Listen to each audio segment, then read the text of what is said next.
Bueno, vamos a pedir disculpas a la audiencia por estos problemas técnicos. Tuvimos un primer problema que nos llevó la mayor parte del tiempo, que es que no pudimos incorporar a Miguel Ángel Forte a la comunicación, a la charla, porque, bueno, algo en su computadora impedía que saliera el sonido, no se lo escuchaba. Así que, bueno, hicimos lo posible, pero no hubo caso. Por esa razón, vamos a hacer una especie de vivo aquí, donde vamos a invitar a los presentes a que hagan preguntas y directamente hagamos una especie de diálogo. Yo voy a hacer una breve introducción a la problemática que vamos a tratar y después dejamos a todos los que están participando eh, en esta comunicación, dejamos que pregunten lo que se les dé la gana y iremos haciendo una especie de diálogo, una ida y vuelta sobre el tema. Vamos a tratar de recuperar la charla con Miguel Ángel Forte la semana que viene, el sábado que viene, si es que pudo arreglar el tema de la computadora, y si no, iremos con una computadora ad hoc y lo pondremos en contacto. Así que bueno, lamentando esta situación que excede nuestras posibilidades, arrancamos. ¿Por qué Argentina 2050? Ustedes ya saben, si se han conectado, eh, saben que Argentina 2050 es el programa de este partido que se llama Vía Socialista. Y es un programa que tiene por función tratar de intervenir en la coyuntura.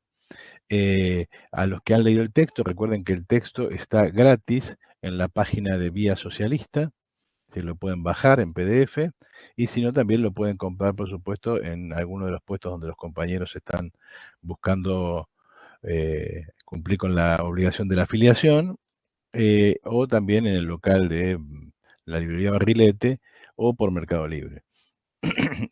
Vía Socialista es entonces una apuesta a intervenir en la crisis política actual en el marco en el que esa crisis por ahora se está desarrollando, que es en el marco electoral. Es decir, el país está paralizado, todo el mundo está de acuerdo en que en realidad no hay mucho para hacer hasta 2023. Solo hay algunas urgencias coyunturales, pero todo el mundo está esperando el 2023. ¿Por qué está esperando el 2023? Y básicamente porque, y eso explica que Alberto Fernández no haya caído ya, no sabemos la semana que viene, este país digamos, está en medio de una crisis política galopante.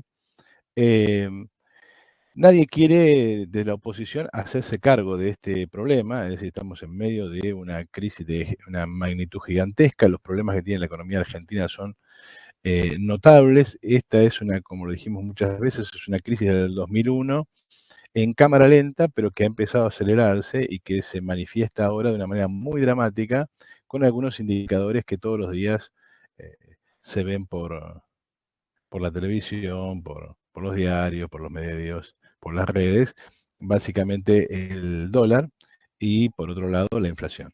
El dólar suele verse por televisión, la inflación suele sentirse en el bolsillo. Esos dos elementos aceleran, forman parte del termómetro de una crisis, en la cual nadie quiere hacerse cargo. El mejor ejemplo de que nadie quiere hacerse cargo es las dificultades que hubo para nombrar al nuevo ministro de Economía, o sea, nombrar a Batakis. Nadie quería agarrar, más allá de las cualidades técnicas o no, o de su capacidad o no de haber tenido una experiencia como gestora en el Estado.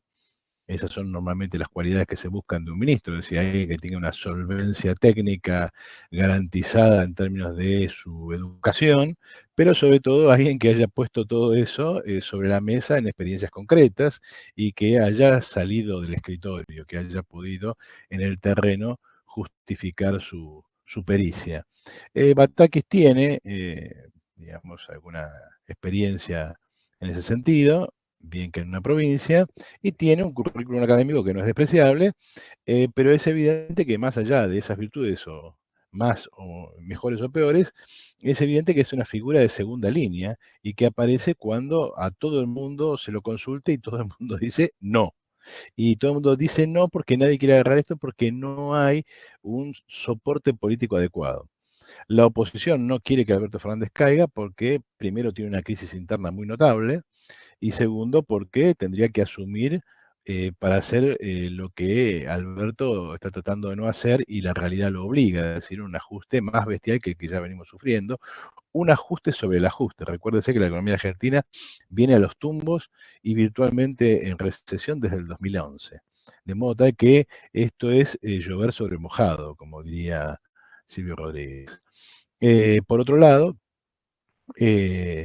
el propio kirchnerismo no quiere hacerse cargo, es evidente, primero porque la presencia de Cristina en el gobierno sería muy resistida, es decir, recién están ahora tratando de poner sobre la mesa la candidatura de Cristina para el 2023, de modo tal que verse obligada a renunciar,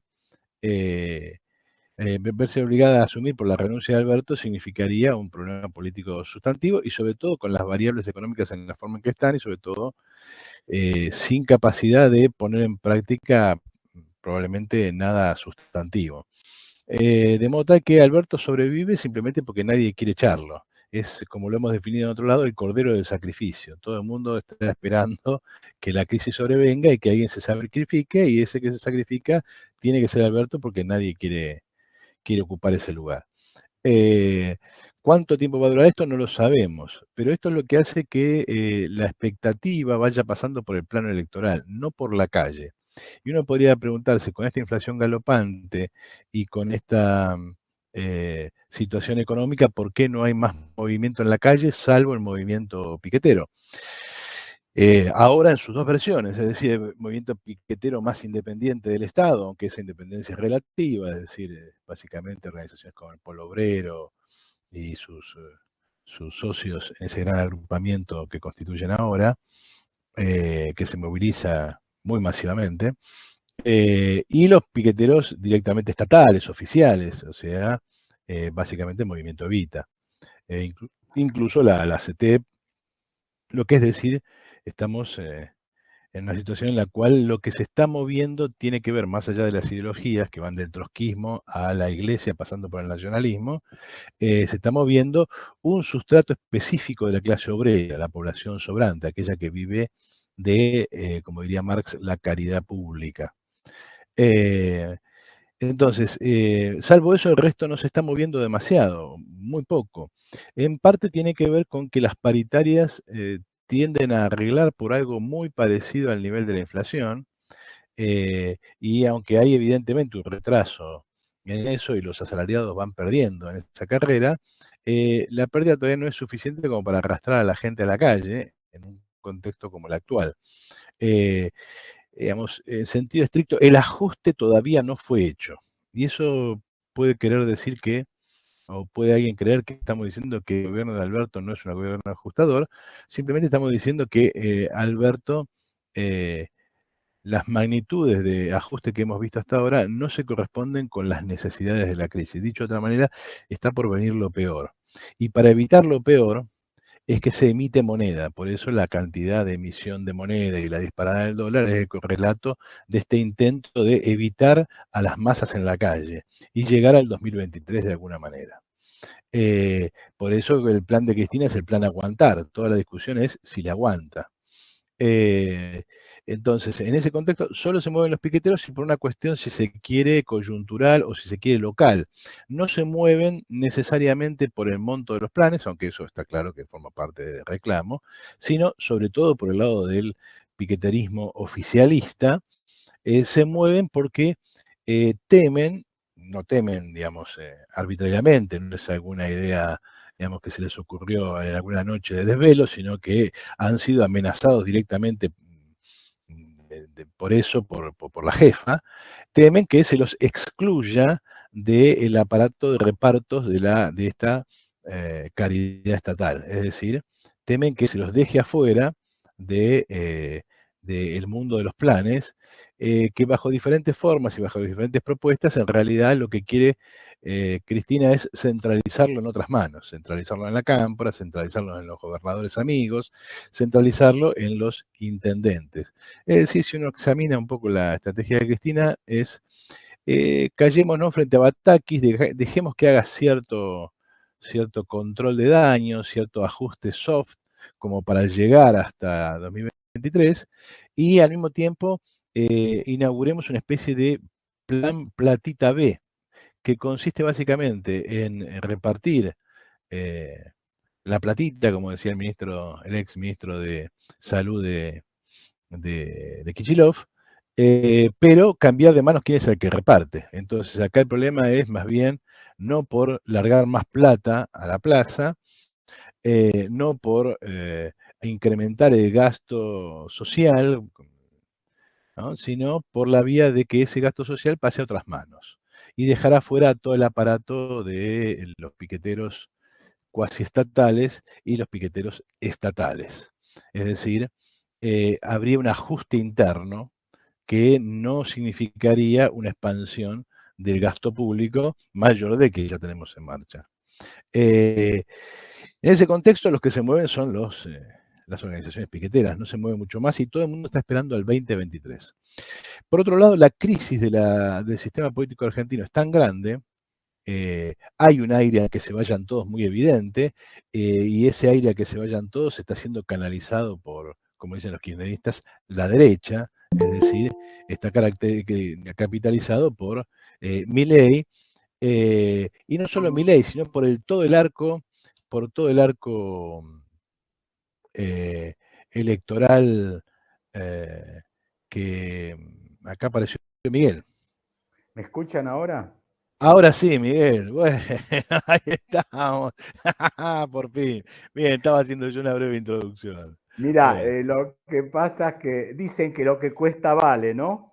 bien, bien, bien, bien, O Miguel. Sí, sea sí, que esto a sí. lo mejor tiene algún mensaje oculto. Seguramente, no hay mal que por bien no venga. Exactamente, no, porque se combinaba un problema de configuración con un problema de esto, que evidentemente no anda esto directamente. Ah, Entonces, bien. el tradicional y viejo audífono parece que Siempre termina mejor. Escucha, solucionando el problema. escúchame, Miguel, estaba haciendo una introducción y ya la cierro y vamos, si querés, Dale, a tu comentario del libro. dale, Bueno, dale. para todos los que estaban escuchando, reconfiguramos la charla como la habíamos pensado. O sea, para que Miguel sepa, mientras él no estuvo, estuvimos pensando en hacer una charla, presentación, directamente con preguntas de los participantes.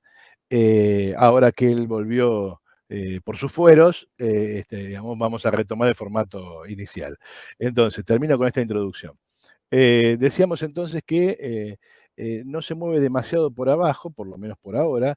La inflación es un acelerador de ese proceso, con lo cual dentro de una semana, dentro de un mes, dentro de 2 meses, este escenario puede ser muy distinto.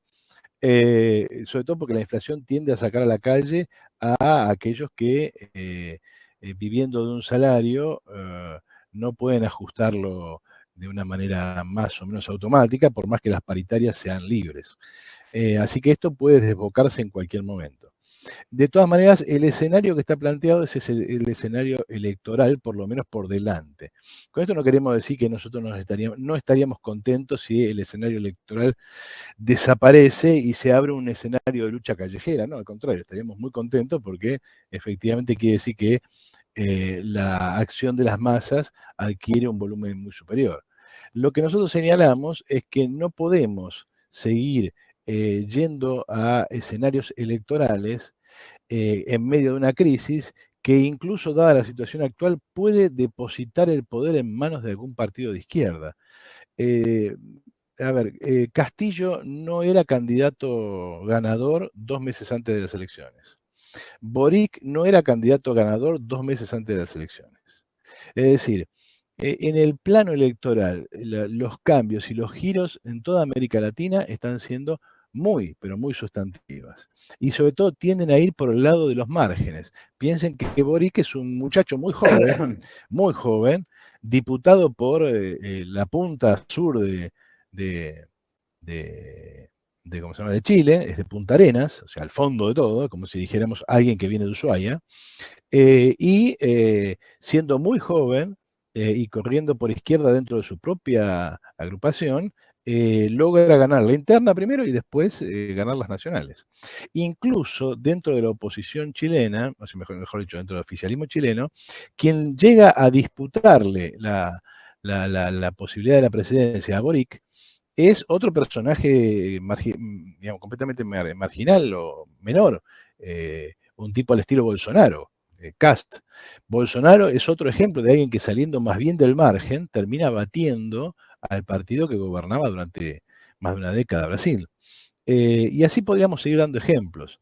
El ascenso de Milei en la Argentina, la resurrección de Macri en la Argentina está dando muestras de que están pasando dos cosas. La primera es que efectivamente hay un malestar muy grande y hay una tendencia a la política de la desesperación. Bueno, que se vayan todos y que alguien haga algo. De ahí que esa iconografía de Milei medio disfrazado de león y prendiéndole fuego al Banco Central es una iconografía que prende mucho en la gente.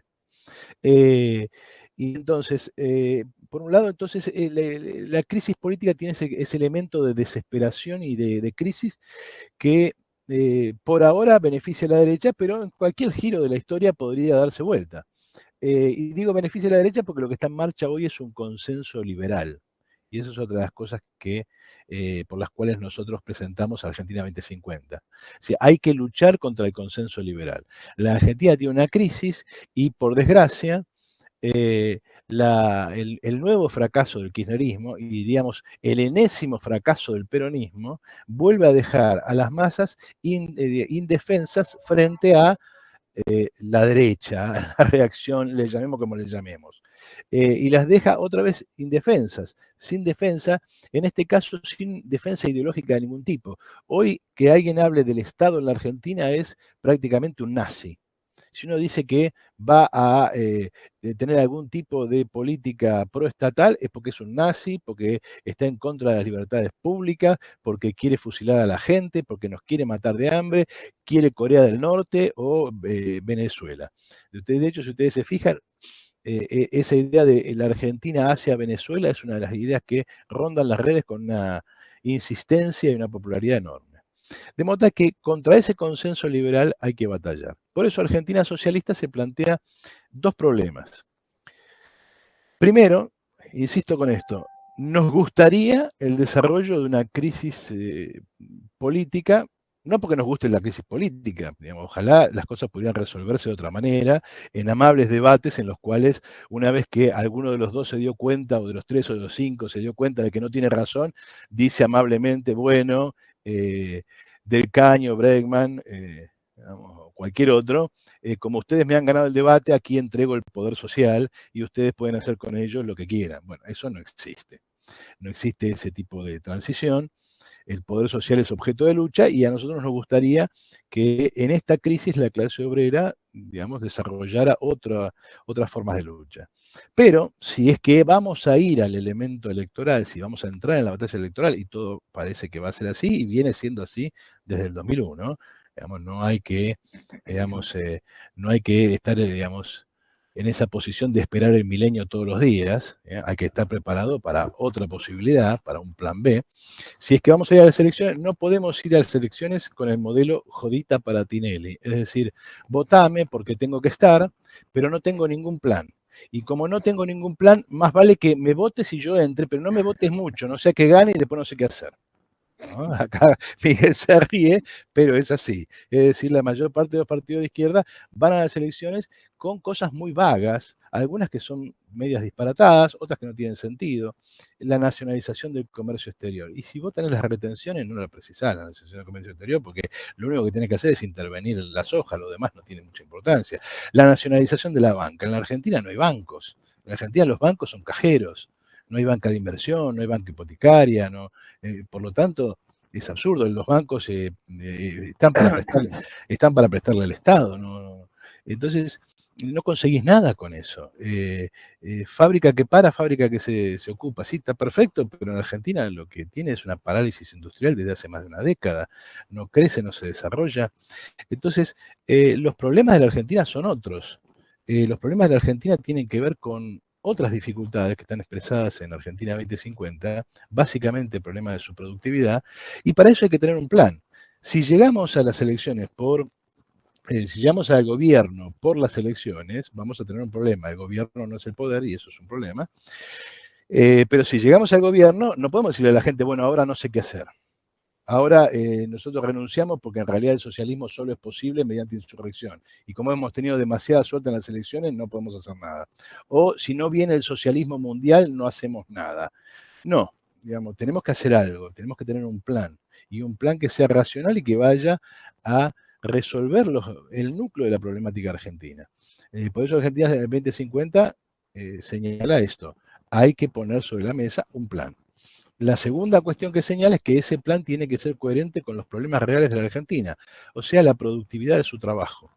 La Argentina está como está porque la productividad de trabajo en la Argentina es muy pobre, está muy por debajo del promedio mundial, se atrasa permanentemente y eso obliga a la economía a devaluar permanentemente para empobrecer a la gente y darle al trabajo argentino el valor que el trabajo argentino tiene realmente en el mercado mundial. Eso es así. La economía no es política, hay cuestiones técnicas que son cuestiones técnicas y que hay que enfrentarlas como problemas técnicos, y para eso hay que estudiar y resolver problemas. Entonces, ahí tenemos una cuestión seria, un plan que desarrollar, que para no extenderme demasiado y dejarle hablar a Miguel, ahora que por suerte lo tenemos acá, no me voy a extender, pero después podemos ver. Y la otra cuestión es que si alguno me pregunta si yo creo que voy a, digamos, ser presidente y ganar las elecciones, yo digo, no, primero no tengo la bola de cristal. Segundo, la verdad que me sorprendería mucho.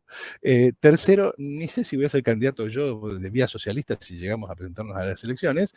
Pero lo más importante no es eso. Lo más importante es que tenemos que dar una batalla contra el consenso liberal. Y con esto cierro por acá y lo dejo a Miguel. ¿Qué quiere decir? Esta idea de que el mercado nos va a resolver los problemas. Esta idea de que nos invitan a ir hasta el abismo y tirarnos tranquilamente, esperando que después de que nos tiremos por el abismo, es decir, después de que desregulemos todo, que eliminemos todos los derechos laborales, después de que aseguremos que el capital pueda hacer lo que quiera con nosotros, va a haber una lluvia de inversiones y entonces mientras nosotros nos estamos cayendo por el abismo, la lluvia se nos adelanta y forma una pileta ahí abajo y cuando nosotros lleguemos al fondo del abismo, en realidad caeremos en una hermosa pileta de aguas azules en la cual seremos todos felices. Eso y la religión es lo mismo. Eso ya, la promesa de la lluvia de inversiones ya la tenemos hasta la cabeza, nunca ha pasado eso y no va a pasar, porque el capitalismo en la Argentina tiene obstáculos estructurales, de los cuales podemos hablar después, porque si la Argentina fuera negocio ya nos hubieran invadido, ya no hubieran invertido, ya hubieran puesto la plata acá. No, ese asunto de la seguridad jurídica, menos seguridad jurídica que en China, donde meten preso al millonario más grande del mundo, al dueño de Alibaba, no hay. Bueno, no es un problema de seguridad jurídica, no es un problema de ninguna de esas cosas. Hay problemas estructurales en la economía argentina y esos problemas solo se pueden resolver desde el Estado y mediante la concentración de la capacidad productiva del país desde el Estado. Tenemos que batallar por esa idea, porque el kirchnerismo y el peronismo en general ha bastardeado la idea del Estado productivo. En realidad, el peronismo es un Estado subsidiario de los capitales más pobres, miserables y más ineficientes, a los que se les da plata todo el tiempo y es como tirar agua en una canasta, es decir, inútil. Le regalan plata a lo pavote y ese es el núcleo del problema. El problema no son los obreros choriplaneros, como dice Feynman y compañía, el problema es la burguesía choriplanera que se traga a la Argentina, se come a la Argentina con subsidios crecientes que usa simplemente para reproducirse como tal.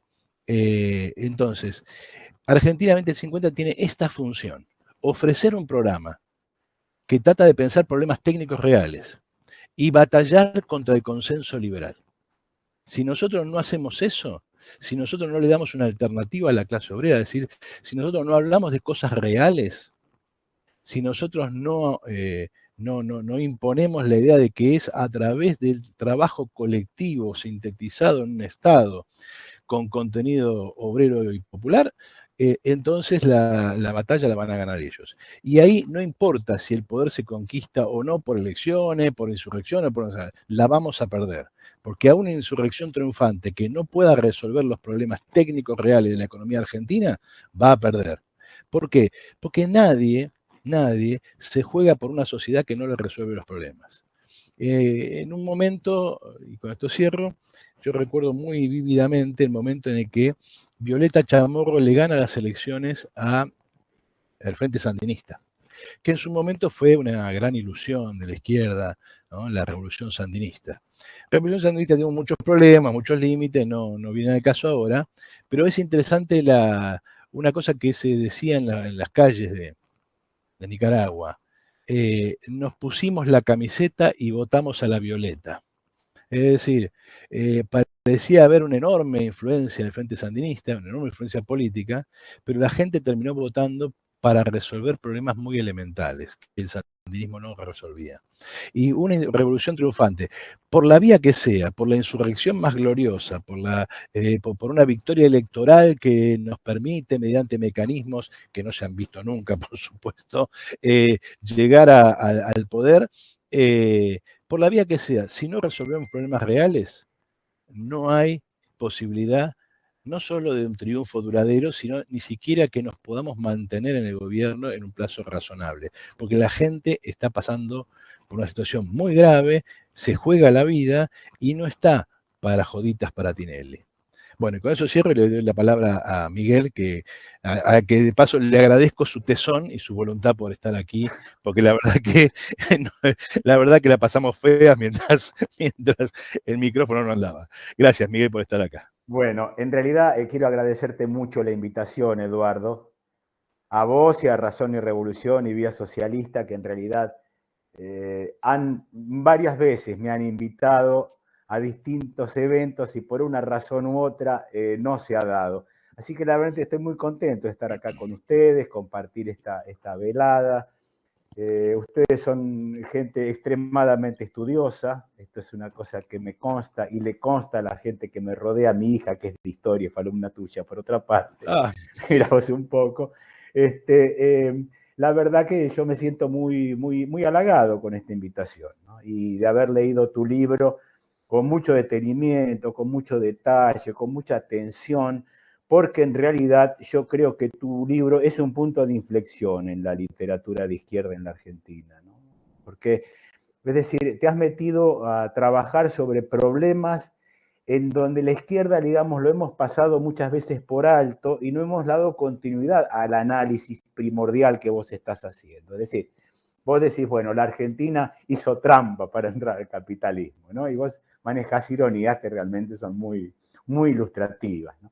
Entró tarde, hizo trampa y entró tarde, y entonces nos acostumbramos a vivir del campo sin saberlo o sin darnos cuenta, ¿no? Me pone el ejemplo de la docente que trabaja en una zona urbana o que todos tenemos una vida urbana y olvidamos que el sector más productivo, el sector que produce, digamos, y que subsidia y ha auxiliado con éxito diverso a la industria argentina, ha sido el campo. Ahora, vos pones un punto de inflexión en que, bueno, que hay que pensar en que solamente es posible el socialismo en la Argentina, que es por lo que estamos bregando, por lo que estamos peleando por el socialismo en la Argentina, con su clase obrera, con su partido, todas esas cosas que hemos aprendido leyendo marxismo desde chiquititos, digamos, pero que implica no un problema distributivo, porque si no vamos de nuevo a la polémica con Proudhon, ¿no? No es un problema distributivo, es un problema de modo de producción distinto. Entonces vos ahí, digamos, yo creo que vos, Eduardo, has escrito un quehacer, ¿no? Digamos, has escrito un quehacer con las características argentinas, socialistas, con todas las dificultades que esto tiene, pero has tomado el toro por las astas. Esto es. Bueno, ¿qué hacemos con los planes? Los sacamos, pero hacemos ingresar a los desocupados como una fuerza de trabajo potencial para el Estado. Y la única alternativa es el desarrollo de la inteligencia argentina, digamos, orientada a la complejidad científica contemporánea, ¿no? Que implica una relación estrecha entre la ciencia y la producción. Esto está clarísimo. Si nosotros no vamos ocupando esos lugares y peleamos y bregamos por esos lugares, la Argentina está condenada. Está condenada a esta dialéctica del terror, ¿no es cierto? Peronismo, antiperonismo, la grieta, un lado de la grieta, el otro, con la cual, digamos, lo que hacemos es, como vos decís muy bien, no se trata de hacer digamos, unas modificaciones monetaristas al problema. Se trata de un punto de inflexión en la producción en la Argentina. Este es el punto crucial y que me parece que vos lo has tomado muy bien y digamos, has explicado cómo, decís una cosa muy interesante, ¿no? Acerca de, esa cosa me causó mucha gracia, pero además muy ilustrativo, ¿no? Nosotros no estamos en contra de la revolución internacional, al contrario, somos internacionalistas. Pero para esto es un, digamos, o sea, a veces la izquierda tenemos a veces delirios de grandeza, ¿no? Decimos revolución internacional y estamos esperando que caiga el maná del cielo, ¿no? Vos decís, bueno, revolución internacional, países centrales, nos prendemos. Pero mientras tanto, allendismo, digamos, lleguemos como podamos al gobierno de la manera que podamos y vamos llevando a cabo un proceso de transformación y hagamos de la propuesta socialista una propuesta atractiva para la sociedad. Porque si nosotros nos presentamos en la sociedad y decimos, bueno, revolución internacional, le recitamos Trotsky, es imposible de explicar. Es lo que uno le pasa en el barrio cuando trata de explicar el socialismo, Eduardo. Es una cosa muy difícil de explicar el socialismo. Como dice mi hija, es un tema de posgrado el socialismo, ¿no? La dictadura del proletariado es un postdoctoral, digamos. Bueno, todas estas cuestiones que vos las planteás muy bien y además es muy interesante. Yo inclusive lo he compartido este texto con mi yerno, que no es una persona de izquierda, pero le llamaba la atención que un texto de izquierda sea tan analítico, tan preciso. Después me decía, la cosa ideológica podemos discutir, pero el diagnóstico y digamos, esta cosa interesante que vos decís, un poco decís, industria que no produce, industria que cierra, decís algo más o menos por ahí, ¿no? Así, el Estado no tiene por qué bancar al fracaso de una industria, ¿no? Y no podemos hacer la apología de las pymes cuando lo que tenemos que es crear grandes industrias con gran concentración de mano de obra, con alta tecnología. Además, es importantísimo el meterse, yo me meto mucho en los debates de la ciencia no social, ¿viste?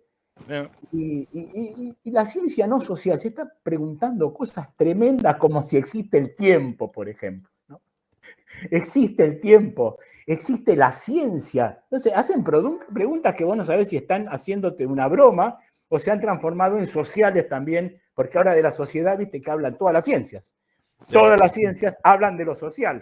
Los sociólogos tenemos que pedir permiso para hablar de la sociedad que es nuestro objeto de estudio. Pero mira, yo, para seguir conversando contigo y hacerte preguntas acerca de, bueno, cómo vamos avanzando en este camino, que es el tema, digamos, cómo son los pequeños pasos para llegar al 2050, que no lo vamos a ver, digamos, ¿no? Es una cosa. Bueno, tengamos esperanza. Bueno, a lo mejor no sé cómo tengo yo, 2050 va a ser medio complicado, digamos, ¿no? Bueno, va a ser un poco difícil. Pero de todas maneras, bueno, yo te recontra felicito por este libro y te deseo todo el éxito del mundo y me gustó mucho leerlo, disfruté mucho. Me pareció, como te implico, una cosa que el socialismo no se ha hecho cargo de estos problemas, no ha hecho una propuesta para el corto o mediano plazo, pero realista, digamos, ¿no? Esta idea de salir de la encrucijada del liberalismo, este antiperonismo popular, digamos, que tiene que ser suplantado por un socialismo desarrollista, que está muy interesante esta idea de socialismo desarrollista. Por eso, celebro este libro, te felicito, y bueno, más no te puedo decir. Y te voy preguntando, digamos, ¿qué vamos haciendo en mientras tanto, digamos, ¿no? ¿Cómo explicamos esto? ¿Cómo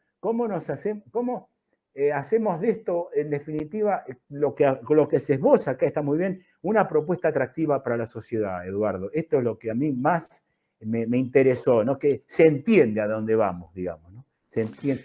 ¿A dónde vamos? Ya me doy una copa.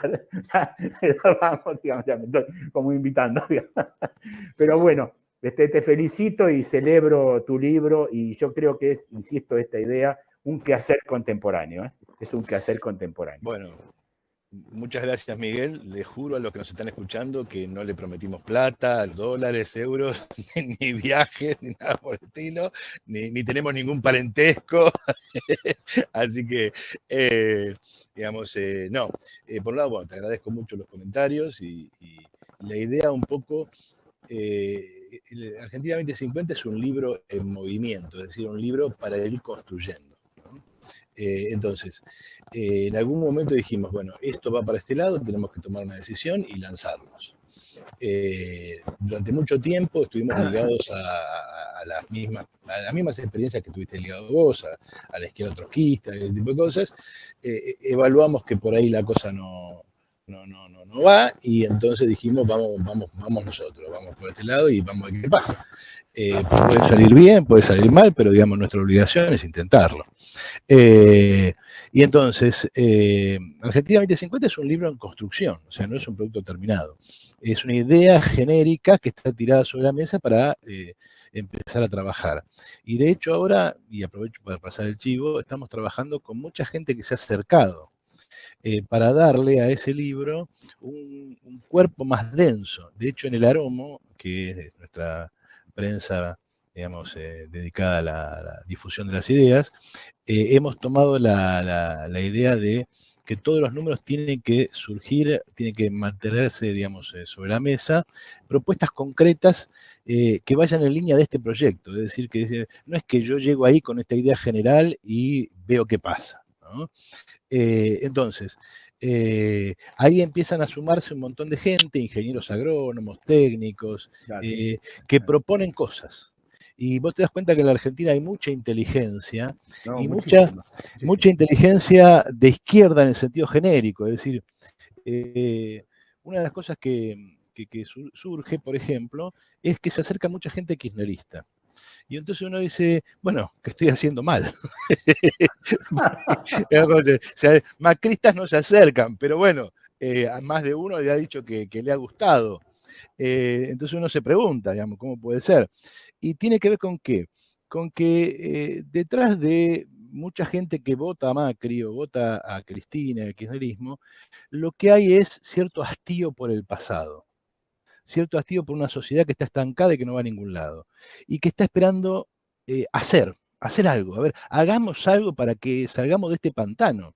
Entonces, ¿cuál es el problema con el kirchnerismo? Y en general que hay mucha gente que comulga con estas ideas, que cree en las ideas de solidaridad, del trabajo común, de la importancia del Estado, de la importancia de privilegiar, digamos, la conciencia en la construcción de una sociedad, ¿no? En la libre fuerza del mercado, que en realidad es la consagración del poder del burgués.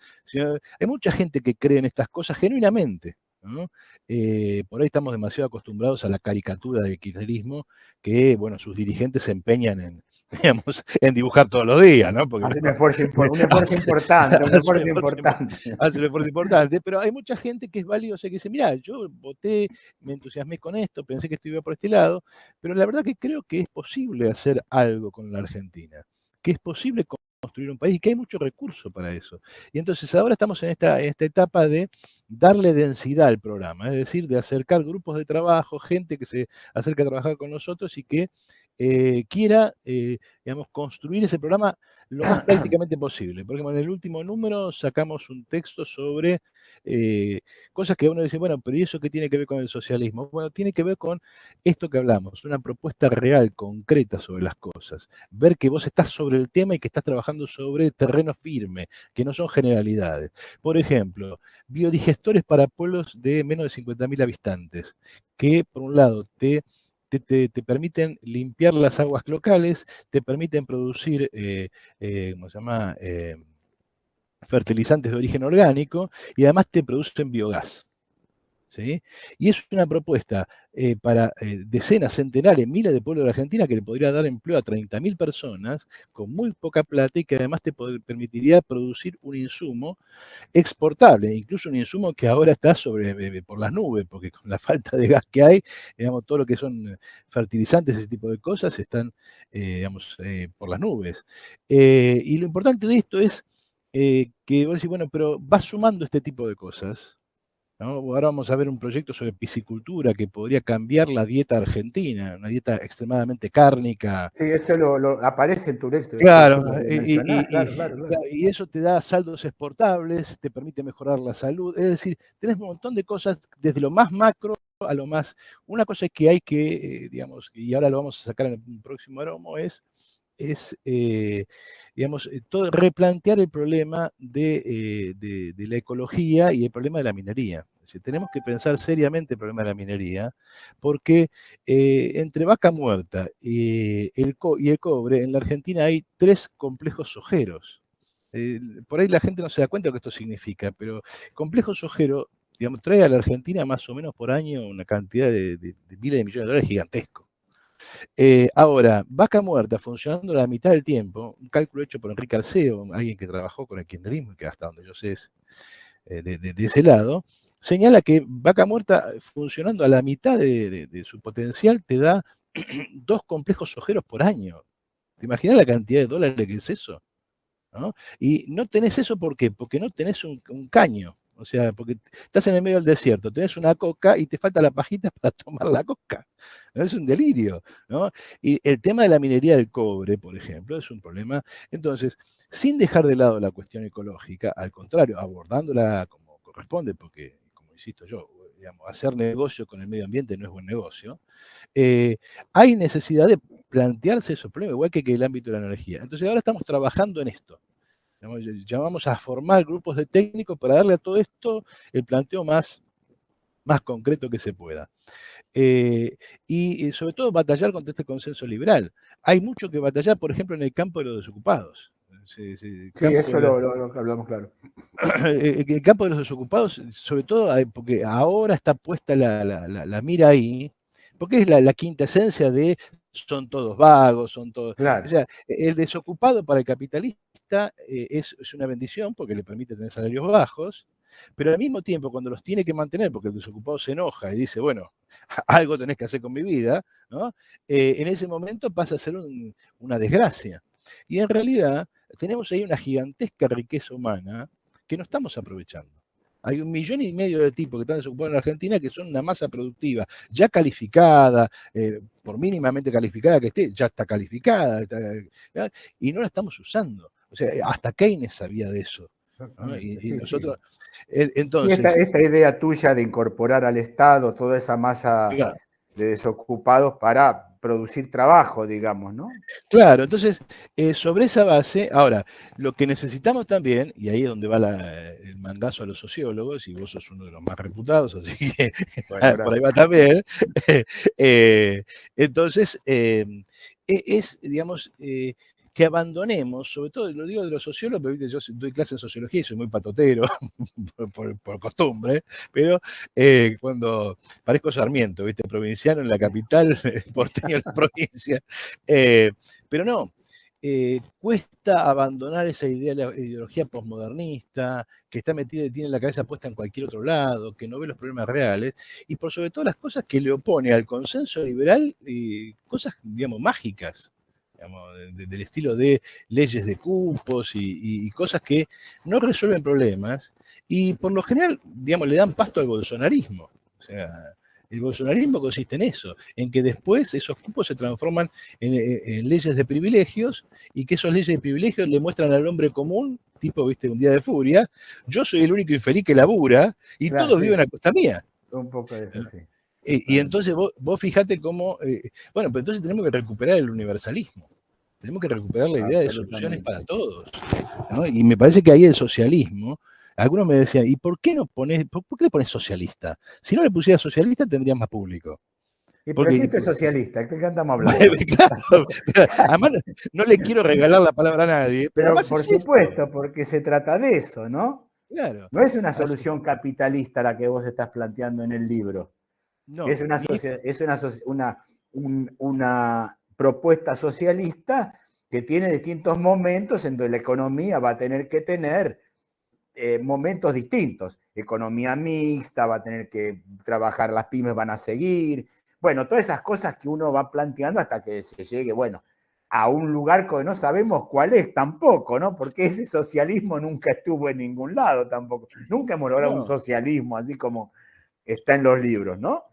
No, y además, digamos, bajar a tierra el socialismo, porque si no hay un punto en el cual le proponemos a la gente, tu gata se enojó. Y no, la gata.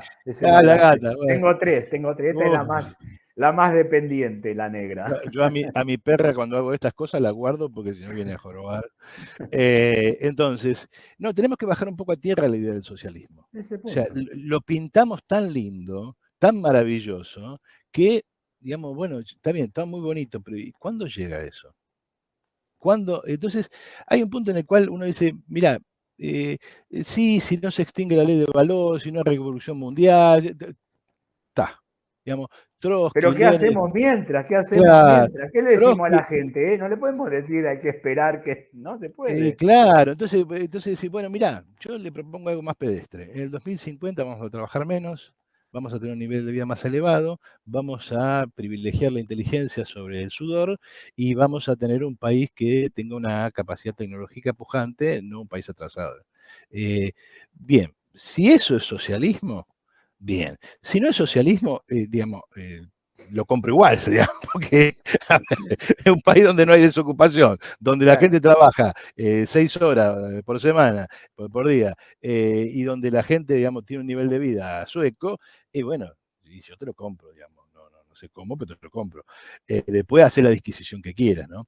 Entonces un poco estamos en esa propuesta, y creo que hace falta, y en eso los comunicadores sociales, no en el sentido de comunicación, porque comunicar socialmente es, por un lado, comunicar, o sea, poder hablar. Digamos, y no hay mucha gente que pueda hablar al público. Digamos, vos, por ahí yo, otra gente, digamos, que tiene cierta capacidad de hablar sencillamente, digamos, ¿no? Porque después, en general, digamos, todos escriben o leen como para que los lean otros sociólogos de otras universidades. Es un círculo, ¿no? Sí, absolutamente. Es un círculo cerrado, sí. Es un tema, ¿no? Donde vos, digamos, tenés una cierta serie de pautas. Algún día siempre prometí que iba a escribir un texto que se llamara La economía política de la cita a pie de página, ¿no? Sí. Es que en realidad, mira, hace poco, mira, hablando de esto, ¿no? Primero te cuento algo y después te doy una idea sobre esto que vos le estás diciendo. Hay una publicidad que te hacen la tesis. Claro. Pero la interesante es de que si no sabes hacer las normas APA, yo te hago la tesis con las normas APA. Entonces, el problema, vos fijate que venden la angustia de la norma, no del conocimiento. Claro. Y en realidad, lo que nosotros, vos recordarás una cosa que yo siempre digo, ¿no? Hobsbawm decía que él era estaba siempre llevando a cabo el proyecto de la ilustración. ¿Cuál es el proyecto de la ilustración? Aquellos y aquellas que tuvimos la suerte de haber podido estudiar, bueno, transmitirlo, ¿viste? Claro, exactamente. No hay mucho más. Y eso es un verdadero comunicador. ¿Viste? Transmitirlo. ¿Para qué? Para que se comprenda que eso es bueno para mejorar la calidad de vida de la gente, digamos. Para que se entienda. Porque si no entramos en un argot que no tiene ningún valor. Y vos sabés que para una izquierda a la que yo pertenecí también, por supuesto, me hago cargo, no es algo que es ajeno a mí, digamos, ¿no? Pero para una cierta izquierda a la que yo pertenecí, con la que estoy siempre en discusión, en debate fraterno, porque son mis compañeros, obvio. Sucede también que se habla con un argot que la gente no entiende, ¿no? Cuando se habla de cosas que, digamos, que la revolución mundial, que el socialismo es el país, que está bien, bueno, pero y eso, como decía tu hija, es para un posgrado, ¿no? Claro. Para un país. Pero lo que pasa es que por ejemplo, vos lees a Rovelli, el físico, ¿no? Y entonces a mí me gusta leer a Rovelli. Hay un libro nuevo que se llama ¿Y si el tiempo no existiera? Y hay cosas que no entendés porque no estudias física, pero hay cosas que el tipo te hace entender. Claro. Y nosotros no podemos explicar así la plusvalía, che, no podemos. Bueno, a mí, yo soy fanático de Stephen Jay Gould. Stephen Jay Gould es un divulgador fantástico y te explica las cosas más complicadas con ideas que vos decís, bueno, yo lo vi hace muchos años en una librería, abrí la página y el título de uno de los capítulos se llamaba La cebra es un animal negro con rayas blancas o blanco con rayas negras. Yo dije, este estúpido, ¿qué quiere decir con eso? Y después cuando me di cuenta de lo que era un mundo maravilloso, ¿no?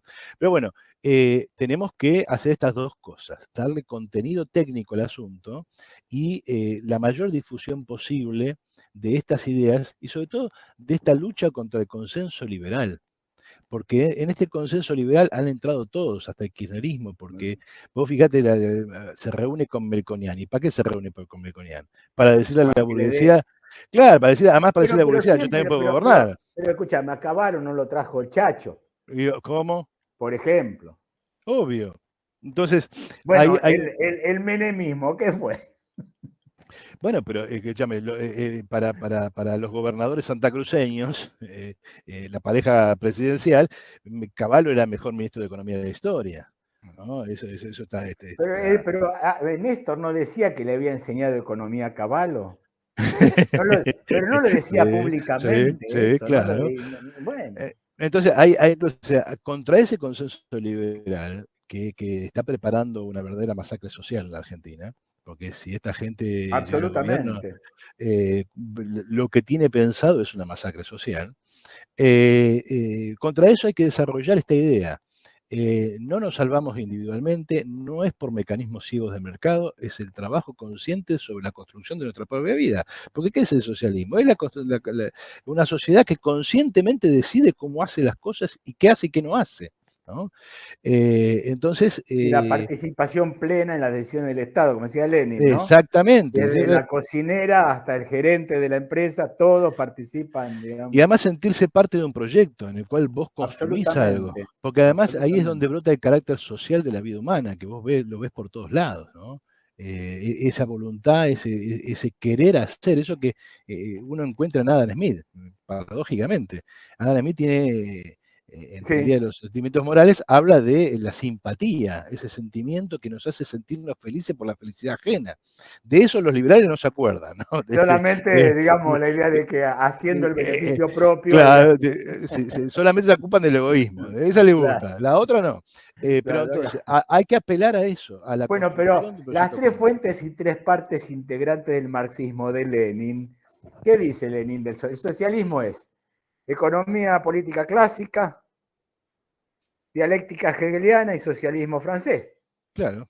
Bueno, pero esos tres elementos. Esta gente está planteando los problemas que nosotros nos planteamos hoy. ¿Cómo organizamos una sociedad consciente que sea vivible para todos los seres humanos? Absolutamente. Entonces, entonces, bajar a tierra del socialismo es esto, ¿no? Es decir, bueno, mirá, tratemos de tener una economía más productiva. Una economía más productiva tiene una serie de reglas técnicas que tiene que cumplir, te guste o no. Y sobre esa base podemos tener una sociedad que distribuya, en vez de riqueza para unos pocos, beneficios vitales para muchos. Mejor salud, mejor vivienda, más tiempo libre. Eso es básicamente, o sea, hay que escaparle al milenarismo. Basta el milenarismo a la izquierda. Sí, tenemos preguntas y gente que quiere intervenir. A ver, Juan Manuel. A ver si en el chat está. Sí, yo puedo leer. Pablo Bonavena nos saluda, che. Uy, qué grande, Pablo. Bueno, Pablo, prepárate porque... Un cuervo como yo. Entramos en un terreno ya, digamos, pantanoso. A ver.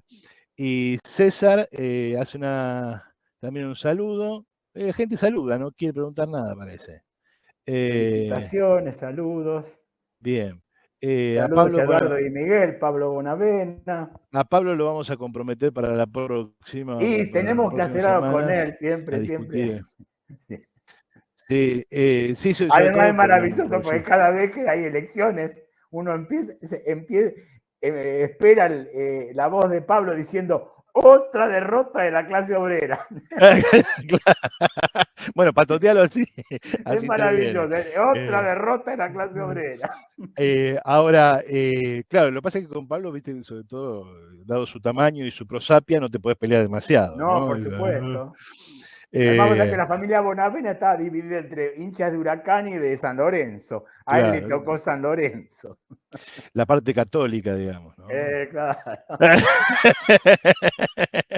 Bueno, entonces, no, yo lo que señalaba esto, de la necesidad de partir de la realidad concreta para avanzar sobre las determinaciones reales de la economía argentina, tiene que ver con esto, con, digamos, pensemos problemas reales, ¿no? Y un problema que no está en Argentina 2050 y que vos lo tocaste, porque Argentina 2050 se quiere concentrar en ¿cómo se llama? Marcelo, un amigo. ¿Qué hacen con el Marcelo Rabeca, no? ¿Qué hacen con el contexto actual? Podrían ampliar. Marcelo, o sea que Marcelo tiene conmigo una historia particular. En el 82 los dos fuimos soldados. ¿Cuándo? En el 82. Mirá. Como yo la hice Eh, mucho antes. Yo la hice, ¿sabés claro. cuándo la hice? Yo en el 74, cuando muere Perón. Qué feo He eso. estado en la guardia viendo pasar el féretro. O sea, ¿viste la Uh, foto de ese chico que está llorando? Bueno, yo estaba por ahí. Bien, bueno. Yo con Marcelo, Marcelo conmigo, compartimos la misma carpa en la colimba, ¿no? Mirá, Sí, sí, sí, sí. Bueno, ¿qué hacemos en el contexto actual? de tema, ¿no? Eh, bueno, lo primero es que uno no tiene que ser ciego políticamente. Es decir, hay una pregunta que se hace Lenin y que todo político se tiene que hacer. Lenin en un momento se hace la pregunta, ¿podrán los bolcheviques sostenerse en el poder? Y el problema es que cuando uno llega al poder, llega al poder. Y si nosotros ganamos elecciones, no llegamos al poder. En realidad, llegamos al gobierno. Hasta ahí. Además, Claro. te van a Por eso hacer de nosotros, todo, ¿no? En ese momento te van a hacer de claro, todo. por eso decimos que es un momento allendista y es una pena que lo sea. ¿En qué sentido? En que llegás al gobierno, tenés mucho, porque no es poca cosa, pero al mismo tiempo tenés muy poco. El propio Allende lo decía, hemos conquistado el gobierno, ahora hay que conquistar el poder. Y entonces, en el corto plazo, se vuelve esencial la idea de la supervivencia. Es decir, ¿cómo sobrevivís al corto plazo? ¿No?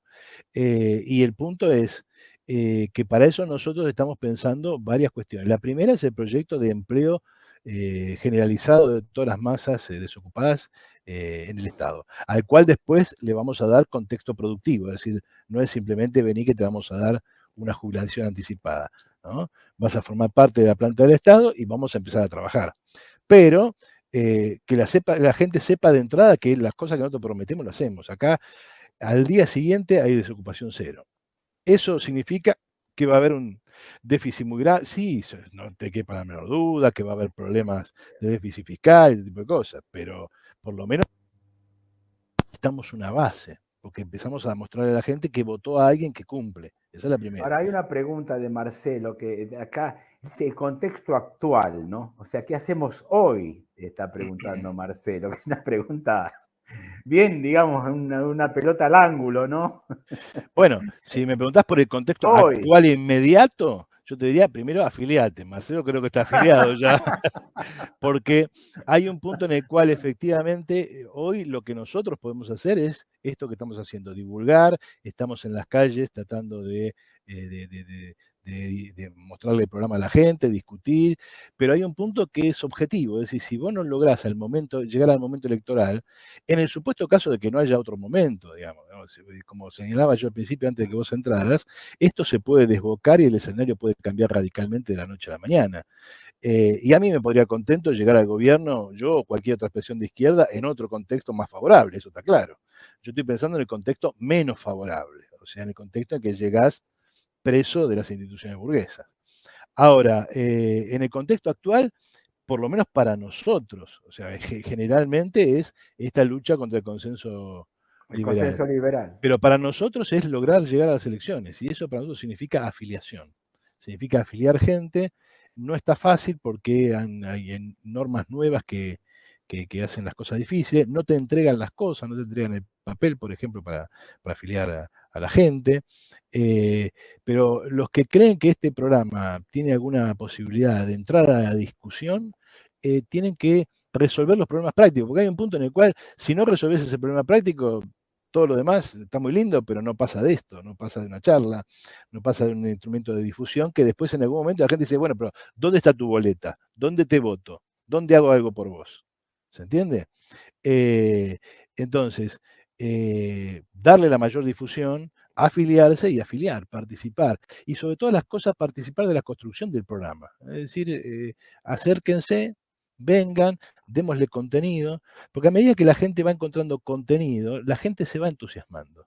Es decir, mirá, podemos hacer esto, podemos hacer aquello, podemos hacer lo otro, la cosa empieza a tomar carnadura, pero también hay un punto muy, si vos querés, mezquino en el sentido concreto, es decir, bueno, si no conquistás la cantidad de afiliados necesaria, no te presentás, no hay vuelta. ¿No? Entonces nosotros estamos en esa tarea y hoy puntualmente, muy concreto, para nosotros es eso. Para el contexto más general, o sea, para el resto de la gente, yo insisto, hemos llevado adelante muchas iniciativas. En algún momento planteamos, en soledad casi, la Asamblea Nacional de Trabajadores Ocupados y Desocupados. Y hoy, con este giro, yo creo que mezquino de los piqueteros oficiales, que porque les van a sacar algo, ahora se acuerdan que tienen piqueteros no oficiales, digamos, y que podrían armar un plan de lucha común y cosas por el estilo, está dado el contexto para reflotar esa idea, es decir, reflotar la idea de, bueno, armemos un plan de lucha de las organizaciones que están siendo atacadas. Pero bueno, eso, digamos, ya no depende tanto de nosotros porque hay un punto en el cual si las grandes organizaciones no se pliegan, no hay vuelta, ¿no? Hemos batallado por eso y no ha salido. Bueno, no sé si querés decir vos algo. No, te estoy siguiendo con atención. El tema es que sí, que uno tiene que estar un poco alerta de los cambios que se pueden producir en el movimiento de masas y estar siempre ahí, ¿no? Porque es bastante incierto. No nos dejemos llevar por los que están esquiando ahora, ¿no? No. ¿No? Es un aspecto que nos van a utilizar como para decir, bueno, miren cómo la gente sale, qué sé yo, qué sé cuánto, la de siempre, ¿no? Pero por abajo sabemos que hay una gran miseria, gran desesperación de la gente. Sí. Nosotros además no largamos la lucha en los frentes específicos para nada, o sea, nosotros seguimos teniendo el mismo frente de lucha que teníamos antes, seguimos teniendo un movimiento territorial que participa de la lucha piquetera. De hecho, acabamos casi de derrotar a la burocracia kirchnerista en ATE-CONICET, porque perdimos por un voto la Junta Interna, por un voto perdimos, ¿no? Y ahí nosotros, Razón y Revolución, tuvo un papel destacado, ¿no? Fuimos uno de los dos elementos importantes de la alianza y perdimos por un voto, o sea, ahí nomás, ¿no? O sea, no largamos nunca la lucha, pero, digamos, este es otro campo de lucha y hay que desarrollarlo, ¿no? Bien, dice, ¿qué opinás de expropiar la pampa húmeda? Para vos esa. Sí, claro, yo mira, escribí un libro de 1400 páginas sobre lo rural. No, a ver, yo creo que sí, que hay que expropiarla, claro. Como primero hay que expropiar todo, porque finalmente la expropiación no es más que devolverle a la clase obrera el fruto de su trabajo, ¿no? Porque el capital no es más que trabajo enajenado, trabajo expropiado. Por lo tanto, ahora, toda la cuestión es el timing, es decir, en qué momento, cuándo, cómo. Si yo llego mañana, supongamos que yo llego por elecciones, mañana, y estoy en un contexto de tipo allendista, es decir, llegué al gobierno y punto, y yo puedo sacar todos los decretos que quiera, La Pampa es mía, Alvar es mío, pero no me van a dar 5 de pelota, ni siquiera las Fuerzas Armadas que no van a ser mías. Digamos, ¿con qué Fuerzas Armadas voy yo a decirle a cada chacarero, tómatela? Entonces, hay una serie de tareas y de pasos primero para construir un poder social. Distinto es si llegamos en un contexto insurreccional, estilo bolchevique, digamos, Revolución Rusa. Distinto si llegamos en un contexto de ejército armado, estilo popular, estilo Vietnam o China. Pero bueno, esos escenarios por ahora no están presentes. Entonces, en el caso en el que se diera la llegada en un contexto, como decimos nosotros, en un momento allendista, esto hay que aclarar, nosotros no somos allendistas. Allende, yo tengo mucho respeto personal, por supuesto, mucho respeto, porque puso el pecho a las balas y enfrentó la realidad, no se quedó recitando, digamos, un credo. Pero, digamos, bueno, no queremos hacer ni la misma política, ni coincidimos con esas cosas, pero sí creemos que es posible que nosotros, cualquier elemento de la izquierda, digamos, pueda llegar al gobierno por elecciones, es decir, pueda llegar en un contexto allendista y se va a tener que amacar en ese contexto. Va a tener que hacer cosas en ese contexto. Y en ese contexto yo creo que lo primero que uno no tiene que hacer es destruir lo que esté funcionando, porque si no, entonces se acaba la fosa. Es decir, lo primero que yo digo es, un gobierno que llega en esas condiciones, y un gobierno que llega en cualquier condición, pero sobre todo que llega en esas condiciones, ¿qué es lo que tiene que garantizar? Primero que nada, y que mañana Miguel Ángel Forte, Marcelo Rabeca o cualquier hijo de vecino va al cajero, mete la tarjeta y saca la plata y va al supermercado y compra.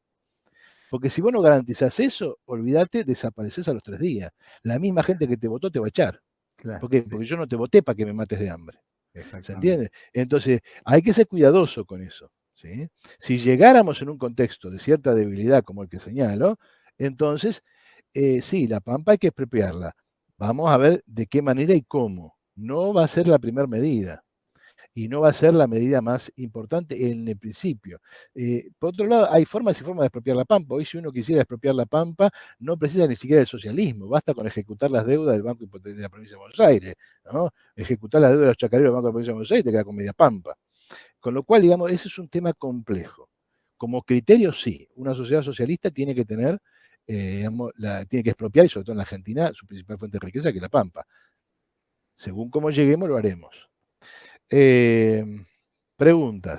Acá hay una cosa que me Dale, hacen directamente a mí, ¿no? dale, Claro, dale, dale. Va. me han visto como candidato del trotskismo, digamos, obviamente que me viene, digamos, ¿no? Y ya Dice, estás ahí, ¿cuál es la estás marcado. cuál es la debilidad más importante que identifica en la izquierda trotskista, suponiendo que la tiene? Creo que, bueno, estamos en el registro de mi exposición, ¿no? A mí me parece que hay un tema, digamos, de la izquierda trotskista en general y de la izquierda también en general, que es que ha sido funcional con el reformismo neoliberal de un conjunto de problemáticas que la han puesto en una posición de una suerte de liberalismo de izquierda, ¿no? Es decir, con lo cual yo marcho con el género, marcho por todos los problemas, las libertades públicas, como decía Rosa Luxemburgo, ¿no? Las libertades públicas son libertades públicas y punto. Todo. Pero en eso hemos dejado lo social para el populismo. O sea, toda la problemática social del desocupado, la desocupada, de qué hago para llegar a fin de mes, el plan social, eso ha quedado en manos del populismo y ahora están a la cola de eso.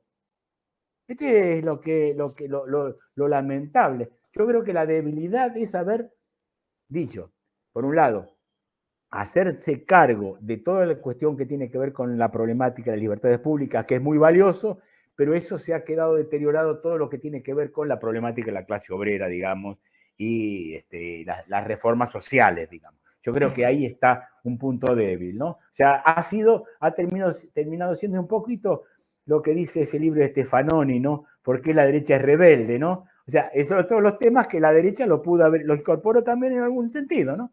Hay una derecha liberal amplia, que todos esos temas, hay hasta una ecología de derecha, digamos, ¿no? Hay unos temas de género de derecha, ¿por qué? Porque, por ejemplo, vamos a suponer un caso, si el Islam mata mujeres, la derecha no tiene ningún problema en dejar que el Islam no entre a Europa, y lo hace de una. La izquierda no podemos actuar así. Entonces, se ha hecho una cosa que hemos renunciado a un conjunto de problemas que tienen que ver con los problemas sociales. Yo creo que el problema social es un tema que ha quedado un poco suspendido, ha quedado un poco devaluado en la izquierda. Eso es lo que yo siento. No es una propuesta atractiva para el conjunto de la sociedad en las problemáticas cotidianas, aparte de todos esos temas que acabo de señalar. Creo que por ahí puedo estar equivocado, pero es la sensación que yo tengo. Y por supuesto, otro tema importante es la fuerte interna que tiene la izquierda trotskista, ¿no? O sea, el tiempo que le lleva a diferenciarse del otro, de la otra. Le lleva un tiempo, reuniones y reuniones para ver cuál es la diferencia, ¿no? Es un tema que también, ¿no? Esta cosa de que ese chiste que dice todo trosco se divide en dos, bueno, es un poquito el problema que uno nota dentro de la izquierda trotskista, con todo el respeto, con todo el amor, con todo el cariño. Uno pertenece a la AGD, lucha con los compañeros. Esto es una cosa tremendamente fraternal lo que estoy diciendo, y considero un montón de dudas sobre esto, por supuesto, ¿no? Sí, vos fíjate que es tan así, como decís, sobre todo esta idea de que esta carrera por diferenciarse, que el FITU es un frente absurdo, porque vos haces un frente con alguien que no piensa como vos. Por eso es un frente. O sea, hace frente con nacionalistas. Bueno, vos no sos nacionalista, pero en este contexto, por ahí, por alguna razón te conviene. Bueno, listo, hagamos un frente, vamos en este sentido. Un frente se puede hacer con mucha gente. Ahora, 4 partidos que son trotskistas, en realidad no debieran hacer un frente, si tienen el mismo programa. Claro, claro. En realidad lo que necesitas es una unificación partidaria. Claro. Y esa unificación partidaria, las diferencias que haya a esta altura ya las conocemos todas, porque tienen una historia larguísima, y se zanjan con un partido con tendencias y fracciones y se acabó.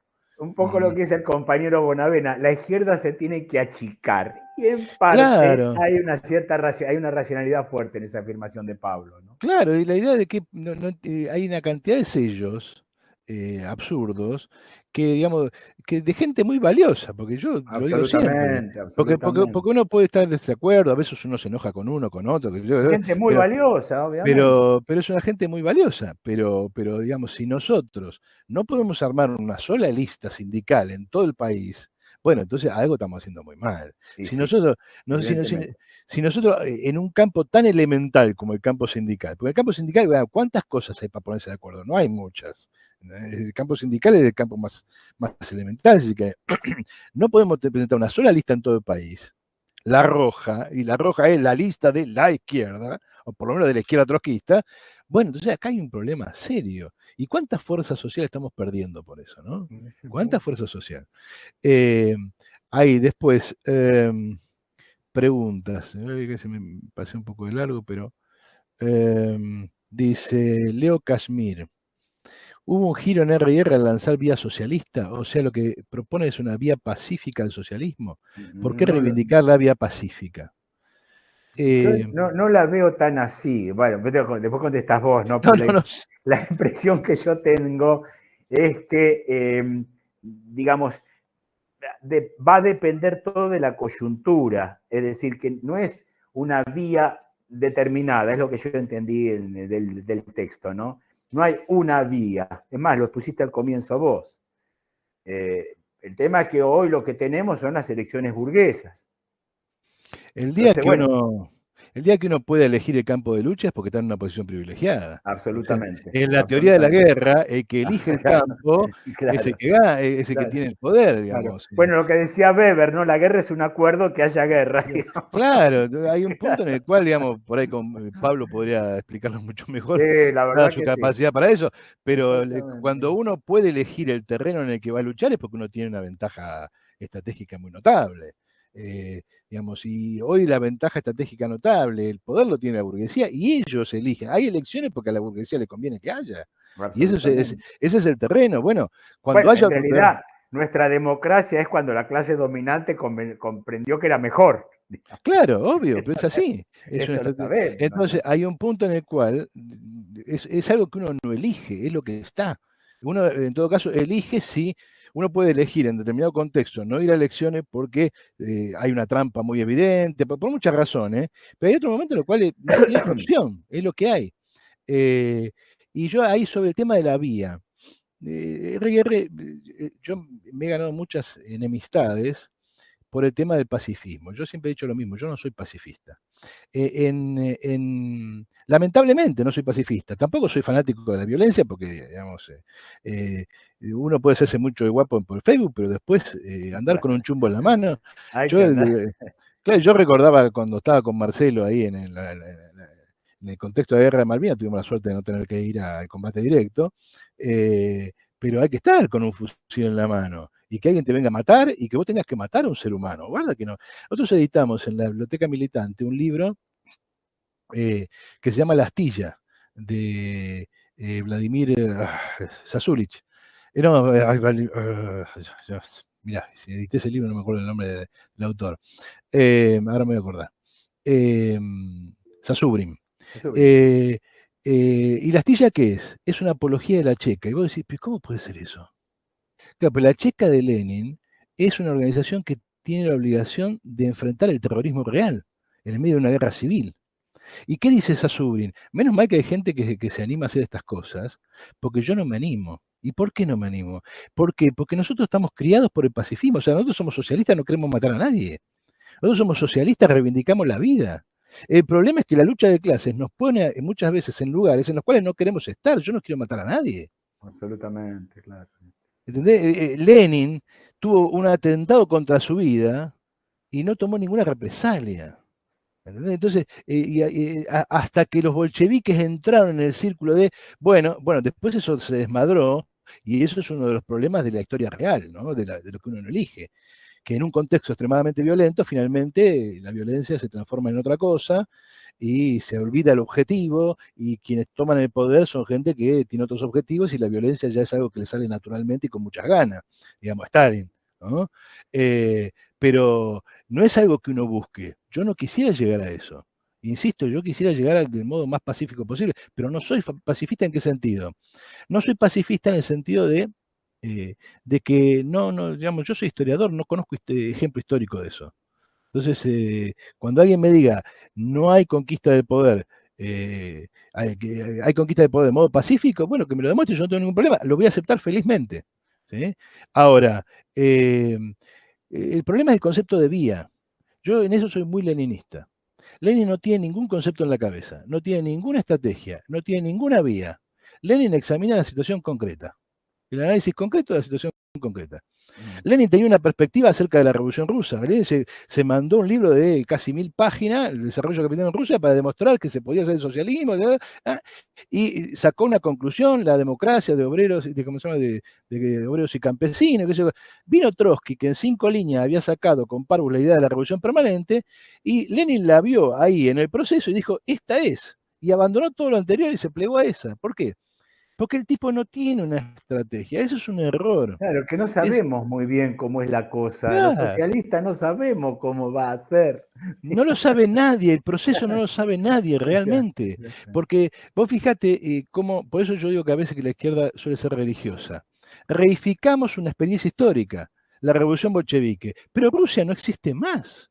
La Argentina no está en 1917, no es Bueno, la Rusia de es Lenin. la pregunta en las clases, ¿no? Cuando los alumnos, las alumnas me dicen, "Pues, profesor, pero el socialismo, ¿dónde está?" Y uno, Rusia el 17, y no tiene otra, va a decir, ¿viste? Y no puede ser eso Claro, tampoco. pero además ese contexto ya no existe. Entonces, ¿vas a ser bolchevique insurreccionalista? ¿Qué sé yo? Veremos, qué sé yo. Vos estás en contra de la guerrilla del Che Guevara, qué sé yo, ¿no? La verdad que no sé. O Claro. sea, hay un punto en el cual lo que sé es que la cosa va por acá. Por lo tanto, nosotros no nos preocupamos por el concepto de vía o cosa por el estilo. Si vamos por este lado, en algún momento, ¿no? Acá, ¿Cómo se mira, llama? En Pablo algún momento. Bonavena, a ver qué dice Pablo para. La vía allendista fue la preocupación más grande de la contrainsurgencia de la época. La idea de Claro. la vía es antimarxista. Claro, es así, A ver. textualmente así. El terror que le tenían a Allende. A ver, ¿por qué después viene Pinochet después de Allende? ¿Y por qué, digamos, el imperio coloca a sus mejores intelectuales a auxiliarlo? La Escuela de Chicago va a Chile a ver si puede resolver el problema. Entonces, ¿y por qué? Y porque el terror es Allende. A ellos los asusta más que nosotros lleguemos al poder por votos que lleguemos por otra vía. Porque efectivamente, ¿cuál es el insumo ideológico típico del imperialismo? Y es que la democracia somos nosotros y los otros son violentos. Y Allende simplificaba lo contrario. Obviamente, la forma en que llegó condicionaba mucho sus posibilidades y cometió errores, como cualquiera de nosotros. Ojalá yo tuviera la posibilidad de cometer errores, porque quiere decir que entré a la cancha. Pero para todo lo que nos gusta el fútbol, digamos, pero jugaste mal. Sí, pero yo jugué, vos estabas en la tribuna. Porque sí, pero yo entré a la cancha. ¿Se entiende? Entonces, poder entrar a la cancha, poder participar de la vida política y de las decisiones es fundamental. Entonces, yo no estoy a favor de la idea de vía. Vamos a ver la situación. Hoy la situación es esta. Mañana es otra cosa. Mañana es otra cosa, por supuesto. Es más, debe haber una combinación de situaciones, porque cuando uno observa el proceso bolchevique, los bolcheviques combinan la cuestión electoral con la cuestión de la movilización de masas y la insurrección. Por ejemplo, Lenin no quiere lanzar ninguna insurrección hasta no ser mayoría en todos los soviets. Obviamente después, cuando la cuestión electoral no le conviene, la saltea. Cuando, a ver, la constituyente le da en contra, listo, chao constituyente. Hay un punto en el cual hay que observar sin prejuicios la vida política real. Así que pacifista no, por desgracia, pero no. A ver,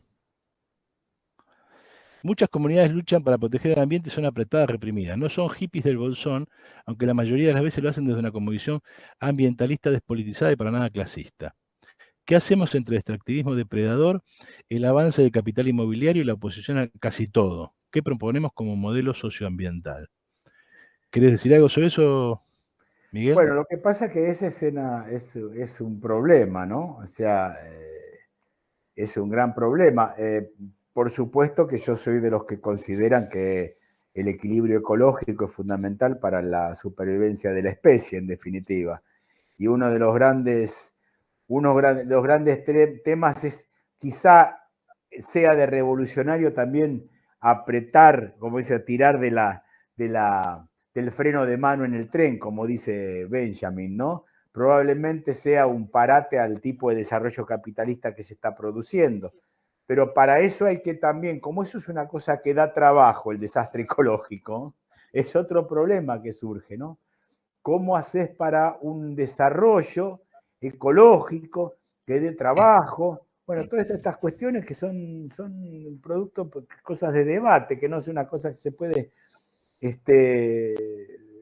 decir de antemano. Pero sí, yo considero que todo el desastre ecológico es una cosa en la que hay que oponerse del socialismo también, por supuesto, ¿no?